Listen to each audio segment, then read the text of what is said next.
40వ కీర్తన మొదటి 3 వాక్యాలు నేను చదువుతాను. Psalms 41 right up to 3. Jehovah కొరకు నేను సహనముతో కనిపెట్టుకుంటుని. In English, I waited patiently for the Lord. ఓపికగా కనిపెట్టుకున్నాను, ఓపికతో కనిపెట్టాను. చెప్పండి. ఓకి పైన ఇది ఉంది కదా, కొమ్ము ఉంది కదా. మరలా మీకు పెద్దపాల శిక్ష నేర్పించాల్సి వస్తుంది. ఏం చేద్దాం మరి? పెళ్లి చేసేటప్పుడు చెప్తా ఉంటాడు, నిన్ను విడవక ఎడబాయక రక్షించి పోషించి భక్షించి బ్రతుకు దినములన్నిట నీకు మాత్రమే భర్తనై ఉందని చెప్పరా అంటే నీకు మాత్రమే అంటాడు. మాకి దీర్ఘంది నీకు మాత్రమే.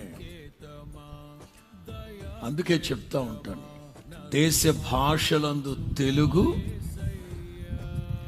కాకపోతే ఆయా ప్రాంతాల్లో మీ పిల్లల కుటుంబాలు విదేశాల్లో ఉన్నారు కనుక వాళ్ళ కోసం అప్పుడప్పుడు కొన్ని ఆంగ్ల ముక్కలు, ఏ ముక్కలు? చనర్భై ఆనపకాయ ముక్కలు కాదు, ఏ ముక్కలు? ఆంగ్ల ముక్కలు చెప్తా ఉన్నాను.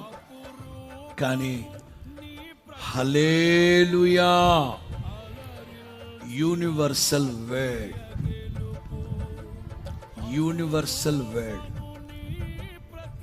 ఇది ప్రపంచమంతటా మాట్లాడే ఒకే ఒక్క మాట హల్లెలూయా అంటే దాని అర్థం దేవునికి మహిమ కలుగునుగాక. హల్లెలూయా.